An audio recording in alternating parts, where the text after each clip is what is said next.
Halo sobat semuanya, berjumpa lagi dengan channel Ilmuwan Top. Di tengah kecanggihan teknologi dan ilmu pengetahuan modern, masih terdapat misteri yang tersembunyi di balik penjuru dunia, yang menantang batas-batas pemahaman kita. Beberapa situs dan artefak dari masa lampau yang telah ditemukan oleh para arkeolog dan peneliti menyimpan rahasia yang belum terpecahkan. Penemuan-penemuan ini dari tulisan-tulisan yang tidak bisa diuraikan hingga struktur-struktur yang konstruksinya tidak dapat dijelaskan oleh teknologi masa itu, memberikan tantangan yang menarik bagi para ilmuwan dan peminat sejarah. Setiap artefak dan situs yang belum terpecahkan ini adalah lembaran-lembaran baru dalam buku teka-teki sejarah manusia yang menunggu untuk dibuka. Kisah-kisah tentang tablet kutukan Pela, hutan Fontainebleau, dan batu dengan lukisan prasejarah adalah beberapa contoh yang menggugah imajinasi ilmuwan dan memicu berbagai teori dari ilmiah hingga spekulasi. Penelitian dan penggalian yang dilakukan terus-menerus memberikan sedikit demi sedikit petunjuk. Namun jawaban yang konklusif masih jauh dari genggaman. Pada video kali ini, channel Ilmuwan Top akan mengajak kalian semua untuk menyelami beberapa penemuan situs dan artefak paling misterius yang masih belum dapat dijelaskan oleh para ilmuwan. Tapi sebelum masuk ke inti video, kita ingetin kalian jangan lupa like dan subscribe agar kamu gak ketinggalan info-info menarik lainnya dari Ilmuwan Top. Cangkir besi. Pada tahun 1912, sebuah kejadian yang sangat menarik dan misterius terjadi dan menantang pemahaman para ilmuwan tentang sejarah dan arkeologi. Di Wilburton, Oklahoma, seseorang menemukan sebuah cangkir besi yang tertanam dalam lapisan batu bara yang usianya diperkirakan mencapai 300 juta tahun. Cangkir tersebut ditemukan oleh seorang pekerja tambang bernama Frank J. Kenwood ketika ia sedang melakukan pekerjaannya di tambang batu bara di Wilburton pada tahun 1912. Penemuan ini menjadi sangat kontroversial karena tidak ada penjelasan yang bisa secara memuaskan menjelaskan bagaimana sebuah objek buatan manusia bisa terperangkap di dalam material yang jauh lebih tua dari periode keberadaan manusia menurut pengetahuan ilmiah saat ini. Lapisan batu bara tempat cangkir besi tersebut ditemukan, menurut penelitian geologi terbentuk jauh sebelum manusia diketahui ada di bumi. Ini menimbulkan pertanyaan besar, bagaimana mungkin sebuah objek yang jelas-jelas dibuat oleh manusia bisa berakhir di dalam lapisan batu bara yang sangat tua? Ada beberapa teori yang mencoba menjawab misteri ini. Beberapa orang berpendapat bahwa cangkir tersebut mungkin merupakan bukti dari peradaban kuno yang sangat maju, yang ada jauh sebelum peradaban yang kita kenal sekarang ini. Teori lain mengusulkan bahwa mungkin ada kesalahan dalam cara kita mendatirkan batu bara dan bumi, sehingga membuat kita salah memperkirakan usia dari cangkir besi tersebut. Namun, hingga saat ini tidak ada teori yang sepenuhnya dapat menjelaskan bagaimana cangkir besi bisa terperangkap dalam lapisan batu bara yang berusia 300 juta tahun tersebut. Ini tetap menjadi salah satu misteri besar dalam dunia arkeologi dan sejarah yang belum terpecahkan. Mausoleum Bellevue. Mausoleum Bellevue merupakan sebuah struktur makam monumental yang terletak di dekat desa Bellevue, Provinsi Izmir, Turki. Ini adalah salah satu makam terbesar di Anatolia, wilayah yang sekarang menjadi bagian dari Turki modern. Meskipun memiliki sejarah yang kaya, arsitektur Mausoleum Bellevue masih menjadi teka-teki bagi para arkeolog dan sejarawan. Mausoleum ini diperkirakan berasal dari zaman Helenistik atau Romawi awal, dengan kemungkinan pembangunan berkisar antara abad ke-4 sebelum Masehi hingga abad ke-2 Masehi. Struktur ini memiliki ciri-ciri arsitektur yang unik dan menarik, tetapi fungsi pastinya masih menjadi misteri. Beberapa ciri arsitektural yang mencolok dari Mausoleum Bellevue termasuk ukiran-ukiran yang rumit dan relief yang menghiasi dinding-dindingnya. Ada juga beberapa struktur lain di sekitar makam utama yang menambah kompleksitasnya. Meskipun begitu, maksud sebenarnya dari struktur ini masih diperdebatkan. Beberapa teori mengusulkan bahwa Mausoleum Bellevue mungkin digunakan sebagai tempat peristirahatan bagi anggota keluarga kerajaan atau tokoh-tokoh penting pada masanya. Namun, teori lain menyarankan bahwa itu mungkin memiliki fungsi agama atau seremonial, atau bahkan mungkin digunakan sebagai benteng pertahanan dalam beberapa titik sejarahnya. Penelitian lebih lanjut dan ekskavasi arkeologi di sekitar Mausoleum Bellevue terus dilakukan untuk mencoba memahami lebih lanjut tentang sejarah, fungsi, dan signifikansi arsitekturalnya. Meskipun masih ada banyak pertanyaan yang belum terjawab, Mausoleum Bellevue tetap menjadi situs arkeologi yang menarik dan penting dalam memahami sejarah Anatolia dan wilayah sekitarnya. Tablet Kutukan Pella. Pada tahun 1986, sebuah penemuan arkeologis yang menakjubkan terjadi di Pella, ibu kota kuno Makedonia. Di tengah reruntuhan kota yang pernah gemerlap, para arkeolog menemukan sebuah gulungan timah yang telah berabad-abad terkubur di bawah tanah. Gulungan ini tidak seperti temuan-temuan lainnya, melainkan sebuah tablet kutukan yang kemudian dikenal sebagai Pella Curse Tablet atau tablet kutukan Pella. Para ahli memeriksa tablet tersebut dan menemukan bahwa tablet ini dibuat dari lembaran timah. Lembaran timah ini kemudian diukir dengan tulisan mantra-mantra yang ditulis dalam bahasa Yunani kuno. Kutukan ini diyakini dibuat pada abad keempat atau ketiga sebelum Masehi. Si penulis mantra ini adalah seorang wanita bernama Dagina. Mantra ini bertujuan adalah untuk menyihir mantan kekasihnya, yaitu Dionisopon, agar tidak menikahi wanita bernama Tetima. Dagina berharap agar Dionisopon hanya akan menikah dengannya dan hidup bahagia bersamanya. Pella Curse Tablet dititipkan pada jenazah pria yang sudah meninggal bernama Makron. Dagina memohon pada arwah Makron dan arwah para pelindung lainnya agar untuk membantunya dalam melaksanakan kutukan tersebut.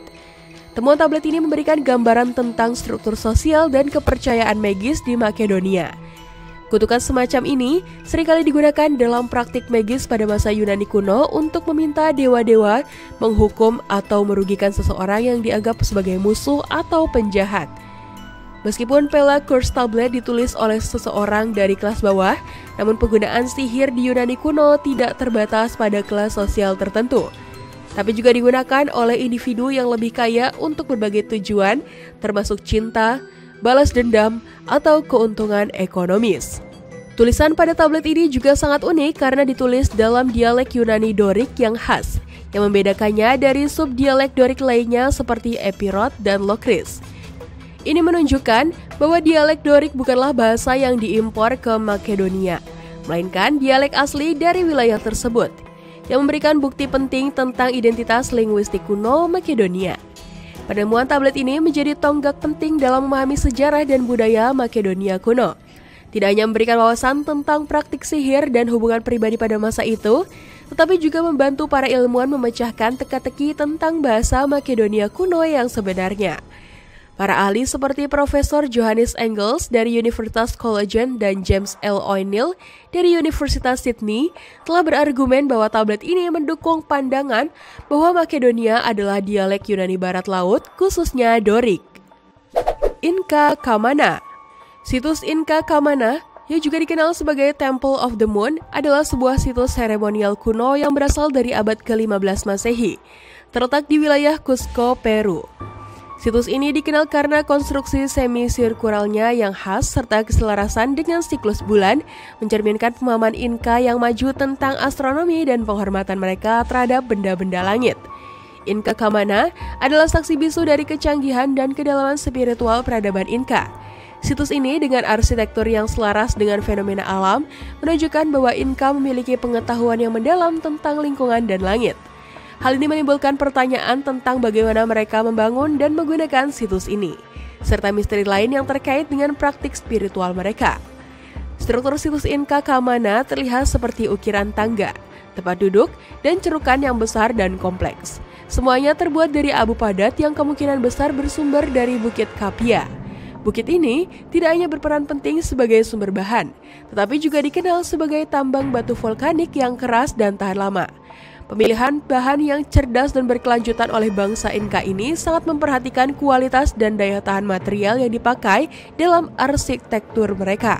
Teknik ukir yang digunakan untuk menciptakan tangga, tempat duduk, dan cerukan ini tidak hanya mencerminkan keahlian teknis, tetapi juga estetika dan fungsi yang tinggi. Tangga memungkinkan akses ke berbagai tingkatan situs, sementara tempat duduk dan cerukan mungkin berperan dalam aktivitas seremonial atau sosial yang signifikan. Kehadiran struktur ini di Kamana menegaskan pentingnya situs ini sebagai pusat pertemuan komunal dan aktivitas seremonial, merefleksikan keterampilan serta kecanggihan sosial dan teknis bangsa Inka dalam menggabungkan kehidupan sehari-hari dengan praktek-praktek spiritual dan sosial mereka. Salah satu misteri yang paling menarik dari Inka Kamana adalah bagaimana Inka mampu mengintegrasikan pengetahuan astronomi mereka ke dalam arsitektur. Struktur semi-sirkular situs ini dan orientasinya yang tepat menunjukkan bahwa Inka mungkin telah menggunakan situs ini untuk mengamati bulan dan menghitung kalender mereka.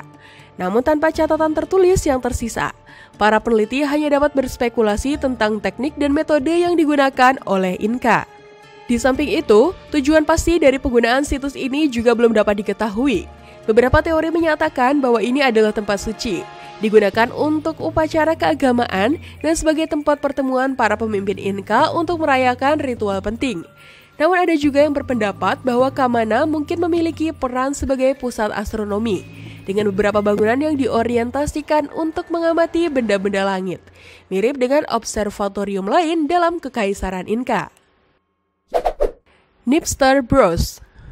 Knipster Bros merupakan situs arkeologi yang terletak di tepi utara pesisir Skotlandia, dekat desa Knipster di daerah Caithness. Knipster Bros merupakan salah satu contoh paling terpelihara dengan baik dari benteng batu-batu kuno yang dapat ditemui di wilayah tersebut. Bros sendiri adalah struktur yang kompleks yang umumnya ditemukan di wilayah-wilayah Skotlandia dan Kepulauan Shetland yang diperkirakan berasal dari zaman besi dan berkembang pada periode Iron Age. Knipster Bros ini memberikan pengetahuan yang berharga tentang kehidupan dan budaya masyarakat di Skotlandia Utara selama zaman perunggu dan zaman besi.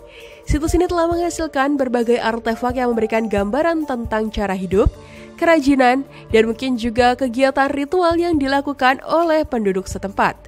Beberapa artefak yang ditemukan di Knipster Bros termasuk peralatan rumah tangga seperti alat masak, perhiasan, serta alat-alat pertanian dan perang.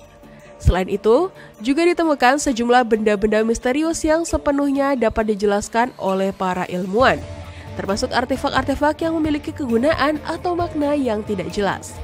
Sebagai contoh, beberapa artefak yang mungkin terkait dengan praktik keagamaan atau spiritual, seperti benda-benda yang mungkin digunakan dalam upacara keagamaan atau sebagai simbol kepercayaan. Penemuan-penemuan seperti ini dapat membantu para ahli untuk memahami lebih baik tentang sistem kepercayaan dan kosmologi masyarakat kuno Skotlandia. Namun demikian, interpretasi dari artefak-artefak tersebut seringkali menghadapi tantangan karena kurangnya bukti tertulis atau konteks sejarah yang jelas. Oleh karena itu, banyak penemuan di Knipster Bros dan situs arkeologi serupa masih menjadi subjek penelitian yang sedang berlangsung, dengan harapan dapat memberikan wawasan yang lebih dalam tentang kehidupan dan budaya masyarakat kuno di Skotlandia Utara. Skrip Indus. Peradaban lembah Indus yang terletak di wilayah yang sekarang menjadi Pakistan dan India Barat Laut adalah salah satu dari 3 peradaban besar dunia kuno bersama dengan Mesir dan Mesopotamia. Salah satu aspek yang paling misterius dari peradaban ini adalah skrip Indus, suatu sistem tulisan yang hingga saat ini belum sepenuhnya terpecahkan. Penemuan skrip ini merupakan momen penting yang memberikan pengetahuan tentang kehidupan sosial, ekonomi, dan budaya masyarakat Indus. Skrip Indus pertama kali ditemukan pada awal abad ke-20 ketika arkeolog Inggris Sir John Marshall memimpin penggalian di Harappa dan Mohenjo-daro, 2 kota besar dari peradaban Indus. Dalam penggaliannya, Marshall dan timnya menemukan ribuan segel batu, keramik, dan benda lain yang dihiasi dengan simbol-simbol yang belum dikenal. Simbol-simbol ini yang terdiri dari gambar dan tanda abstrak, terukir di berbagai media dengan rapi dan sistematis, menunjukkan adanya sistem tulisan yang kompleks. Para peneliti telah berusaha memecahkan kode ini selama bertahun-tahun, namun hingga kini belum ada yang berhasil. Skrip ini menjadi salah satu misteri terbesar dalam sejarah manusia, sebuah teka-teki yang menantang para ahli bahasa dan arkeolog di seluruh dunia. Analisis awal mengungkapkan bahwa skrip Indus mungkin terdiri dari sekitar 400 hingga 600 simbol yang unik yang digunakan dalam berbagai konteks. Para ahli menduga bahwa skrip ini digunakan untuk tujuan administratif, agama, dan mungkin juga literatur. Namun karena kurangnya bahan bacaan yang bisa dijadikan kunci untuk memahami skrip ini, seperti prasasti Billing yang membantu menerjemahkan hieroglif Mesir, skrip Indus tetap menjadi teka-teki. Beberapa ilmuwan percaya bahwa skrip Indus mungkin adalah sistem tulisan yang kompleks, mungkin merepresentasikan bahasa yang digunakan oleh masyarakat Indus kuno. Namun ada juga pendapat lain yang menyatakan bahwa simbol-simbol tersebut mungkin memiliki fungsi yang lebih sebagai simbol-simbol keagamaan, administratif, atau mungkin merupakan kombinasi dari keduanya. Salah satu tantangan terbesar dalam memahami skrip Indus adalah kurangnya prasasti yang panjang, serta kurangnya pemahaman yang lengkap tentang konteks budaya dan sejarah dari masyarakat Indus kuno. Selain itu, belum ada batu Rosetta yang ditemukan, yaitu sebuah prasasti yang memuat teks yang sama dalam 2 atau lebih sistem tulisan yang berbeda, yang dapat membantu para ahli dalam memecahkan kode skrip Indus. Meskipun demikian, penelitian terus berlanjut dan kemajuan dalam pemahaman tentang masyarakat Indus kuno, serta teknologi baru dalam bidang linguistik dan analisis komputer memberikan harapan bahwa suatu hari nanti, skrip Indus akan berhasil diuraikan, membuka jendela yang lebih luas tentang peradaban yang sangat berpengaruh ini. Jejak kaki raksasa yang terukir di pintu kuil Ain Dara. Di tengah-tengah kekayaan sejarah dan budaya yang luas dari Suriah, terdapat penemuan arkeologis yang luar biasa yang memperkaya pemahaman kita tentang peradaban kuno di Timur Dekat. Salah satu penemuan tersebut adalah kuil Ain Dara, sebuah situs arkeologi yang terletak di dekat Aleppo, Suriah. Kuil ini menarik perhatian dunia karena kemiripannya yang mencolok dengan deskripsi kuil Salomo dalam Alkitab, serta karena detail arsitektural dan dekoratif yang mengesankan. Penemuan kuil Ain Dara dimulai pada tahun 1950-an ketika petani setempat secara tidak sengaja menemukan beberapa batu besar yang berukir saat mereka bekerja di ladang mereka. Ini memicu minat arkeolog yang kemudian melakukan serangkaian penggalian yang lebih sistematis di lokasi tersebut. Penggalian tersebut mengungkapkan sebuah struktur besar yang diperkirakan dibangun sekitar abad ke-10 hingga ke-8 sebelum Masehi, menempatkannya dalam periode yang sama dengan kuil Salomo di Yerusalem. Kuil Ain Dara terkenal dengan patung singa besar dan sphinx yang menghiasi pintu masuknya, serta langkah-langkah besar yang terbuat dari batu basalt. Yang paling menonjol adalah jejak kaki raksasa yang terukir di ambang pintu yang diyakini sebagai simbol perlindungan dan kekuatan. Jejak kaki ini menambah aura mistis dan keagungan pada kuil tersebut. Di dalam kuil, dinding dan lantai yang dihiasi mosaik dan relief yang menunjukkan kemahiran dan keterampilan tinggi dalam seni rupa dan arsitektur dari masa itu. Selain keindahan arsitekturnya, kuil ini juga memberikan wawasan tentang kehidupan religius dan sosial masyarakat yang membangunnya. Diperkirakan, kuil ini digunakan untuk pemujaan Dewi Ishtar, Dewi Cinta dan Perang, yang menunjukkan pengaruh dan pertukaran budaya yang luas antara peradaban yang berbeda di Timur Dekat kuno. Penemuan kuil Ain Dara tidak hanya menambah daftar panjang situs arkeologi penting di Suriah, tetapi juga menantang beberapa asumsi sejarah yang ada tentang arsitektur kuil kuno dan hubungannya dengan narasi biblikal. Meskipun situs ini mengalami kerusakan parah selama konflik di Suriah, pentingnya kuil Ain Dara sebagai warisan budaya dan sejarah tetap bertahan. Para ilmuwan dan ahli arkeologi berharap dapat melakukan lebih banyak penelitian dan konservasi di masa depan untuk melestarikan dan lebih memahami warisan luar biasa ini. Patung Polosian. Di sebuah padang rumput yang luas di Ukraina, tepatnya di dekat sungai Dnieper, terjadi sebuah penemuan yang menggugah dunia arkeologi dan sejarah. Pada suatu pagi yang cerah di musim semi tahun 2020, sekelompok arkeolog yang dipimpin oleh Dr. Ivana Zitomir menemukan serangkaian patung batu yang unik dan penuh misteri. Patung-patung ini, yang dikenal sebagai patung Polosian, merupakan artefak berharga yang memberikan wawasan baru tentang kehidupan suku Polosian yang pernah merajai stepa Eurasia pada abad pertengahan.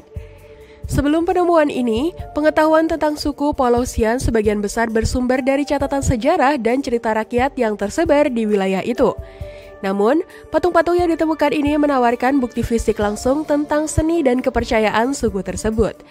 Patung-patung ini yang diperkirakan berasal dari abad ke-11 hingga ke-13 menggambarkan figur manusia dalam posisi yang berbeda-beda, dengan ekspresi wajah yang kaya akan emosi dan detail pakaian yang menunjukkan status sosial.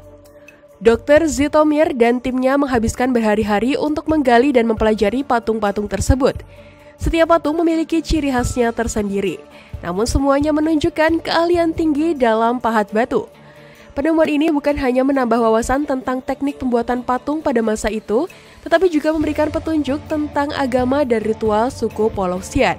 Beberapa patung yang ditemukan dikelilingi oleh artefak kecil seperti perhiasan dan senjata. Penemuan ini langsung menarik perhatian media internasional. Para ilmuwan dari berbagai negara datang untuk melihat langsung dan berpartisipasi dalam penelitian lebih lanjut. Beberapa teori mengusulkan bahwa patung-patung ini mungkin digunakan sebagai bagian dari upacara keagamaan atau ritual, mungkin terkait dengan penghormatan terhadap leluhur atau dewa-dewa tertentu. Teori lain mengusulkan bahwa patung-patung ini mungkin memiliki fungsi sebagai simbol kekuatan dan keberanian. Mungkin digunakan untuk mengilhami atau memotivasi prajurit dalam konteks perang dan konflik. Namun demikian, karena kurangnya bukti tertulis dan konteks arkeologis yang jelas, interpretasi dari patung-patung Polosian masih bersifat spekulatif sampai saat ini. Hutan Fontainebleau. Hutan Fontainebleau atau Forest of Fontainebleau adalah hutan besar yang terletak di Prancis Tengah, sekitar 55 km di sebelah tenggara Paris. Selain keindahan alamnya yang menakjubkan, Forest of Fontainebleau juga memiliki sejarah yang kaya dan menjadi rumah bagi berbagai artefak prasejarah, termasuk gambar-gambar yang terukir di batu yang diyakini berasal dari zaman batu dan zaman perunggu. Salah satu aspek yang paling menarik dari artefak prasejarah di Forest of Fontainebleau adalah gambar-gambar humanoid yang terukir di batu. Salah satu gambar yang paling terkenal adalah gambar manusia dengan 3 jari pada setiap tangan. Keberadaan gambar-gambar humanoid seperti ini telah menimbulkan spekulasi dan teori tentang asal-usul mereka dan apa yang mungkin diwakilinya. Selain gambar-gambar humanoid, artefak-artefak lain di Forest of Fontainebleau juga termasuk gambar-gambar hewan eksotis yang tidak seharusnya dikenal oleh pembuatnya. Ini termasuk gambar-gambar hewan seperti gajah yang tidak secara alami ditemui di Eropa pada masa prasejarah. Kehadiran gambar-gambar ini telah menimbulkan pertanyaan tentang hubungan antara pembuat gambar dan masyarakat atau budaya lain yang mungkin memiliki kontak dengan binatang-binatang ini. Meskipun gambar-gambar ini telah menarik minat para ilmuwan dan arkeolog selama bertahun-tahun, mereka tetap menjadi misteri. Penafsiran yang tepat tentang arti dan makna dari gambar-gambar tersebut masih belum ditemukan, guys. Dan keberadaan gambar-gambar humanoid dengan 3 jari dan hewan eksotis yang tidak biasa terus menantang pemahaman kita tentang sejarah dan budaya prasejarah di wilayah tersebut. Coldstream Stone. Coldstream Stone merupakan sebuah batu dengan lukisan prasejarah yang ditemukan di Coldstream, Afrika Selatan. Batu ini ditemukan pada tahun 1918 oleh seorang petani di daerah tersebut. Lukisan-lukisan yang terdapat di batu ini telah menarik perhatian para arkeolog dan sejarawan seni, karena diyakini merupakan salah satu karya seni tertua yang ditemukan di Afrika Selatan. Lukisan-lukisan tersebut menggambarkan adegan kehidupan seperti burung, reptil, dan bentuk-bentuk geometris. Meskipun ukuran lukisan-lukisan ini relatif kecil, mereka dianggap sebagai karya seni prasejarah yang penting karena kemungkinan usianya yang sangat tua. Namun, keaslian dari Coldstream Stone masih diperdebatkan di kalangan para ahli. Salah satu alasan utama perdebatan adalah kurangnya metode pasti untuk menentukan usia batu dan lukisannya. Sebagian besar artefak prasejarah tidak dapat diukur secara langsung dengan metode radiokarbon, sehingga memperkirakan usia mereka seringkali didasarkan pada konteks arkeologis dan perbandingan dengan artefak lain yang telah ditemukan di daerah tersebut. Beberapa ahli menganggap Coldstream Stone sebagai karya seni yang otentik, yang mungkin berasal dari zaman batu awal atau zaman batu tengah, yang berarti mereka dapat memiliki usia ribuan tahun. Namun ada juga skeptisme yang menyatakan bahwa batu itu mungkin merupakan palsu atau reproduksi modern. Meskipun keaslian Coldstream Stone masih diperdebatkan, artefak ini tetap menjadi subjek penelitian yang menarik dalam studi arkeologi dan sejarah seni prasejarah. Pemahaman yang lebih baik tentang asal-usul dan konteks lukisan prasejarah ini dapat memberikan wawasan yang berharga tentang kehidupan dan budaya manusia pada masa prasejarah di Afrika Selatan. Mizora Stone Circle. Mizora Stone Circle merupakan sebuah situs arkeologi yang terletak di Maroko dekat dengan kota Al Hoceima di kawasan utara negara tersebut. Situs ini terdiri dari serangkaian batu-batu besar yang disusun dalam pola lingkaran yang dikenal sebagai lingkaran batu dan diyakini berasal dari periode prasejarah. Keberadaan Mizora Stone Circle telah menarik perhatian para arkeolog dan peneliti, karena tujuan sebenarnya dari lingkaran batu ini masih belum diketahui secara pasti. Terdapat beberapa teori yang mencoba menjelaskan fungsi dan makna dari situs ini. Pertama, Mizora Stone digunakan sebagai tempat pengamatan astronomi. Salah satu teori yang paling umum adalah bahwa Mizora Stone Circle digunakan untuk pengamatan astronomi. Lingkaran batu kuno seringkali terkait dengan pengetahuan tentang gerak langit dan siklus alam. Dan mungkin saja situs ini digunakan untuk melacak gerakan matahari, bulan, atau bintang-bintang penting dalam kalender astronomi prasejarah. Teori kedua menyatakan bahwa Mizora Stone Circle mungkin digunakan untuk upacara keagamaan atau ritual. Lingkaran batu seringkali menjadi tempat untuk perayaan atau upacara yang terkait dengan kepercayaan dan praktik keagamaan kuno. Para penduduk setempat mungkin mengadakan ritual yang berkaitan dengan siklus alam, musim pertanian, atau peristiwa penting lainnya di situs ini. Dan yang ketiga, beberapa ahli menyatakan bahwa Mizora Stone Circle mungkin berfungsi sebagai perbatasan budaya atau titik pertemuan untuk perkumpulan sosial. Lingkaran batu seringkali menjadi titik fokus bagi komunitas kuno dan mungkin situs ini digunakan sebagai tempat berkumpul, berinteraksi, atau bahkan pertukaran perdagangan atau informasi antar kelompok yang berbeda. Meskipun teori-teori ini memberikan beberapa wawasan tentang kemungkinan fungsi Mizora Stone Circle, kebenaran sebenarnya mungkin tidak pernah diketahui dengan pasti. Kurangnya bukti tertulis atau dokumentasi tentang situs ini membuatnya sulit untuk memberikan penjelasan yang pasti. Lingkaran batu Missouri. Struktur lingkaran batu Missouri atau yang lebih dikenal sebagai Missouri Stone ditemukan secara tidak sengaja oleh seorang petani lokal pada awal musim semi tahun 2021 ketika ia sedang membersihkan lahan untuk pertanian. Struktur batu kuno ini ditemukan di sebuah lokasi terpencil di Missouri, Amerika Serikat dan telah memicu berbagai spekulasi serta teori tentang asal-usul dan fungsi sebenarnya dari struktur tersebut. Struktur ini terdiri dari batu-batu besar yang disusun membentuk lingkaran dengan diameter sekitar 30 meter.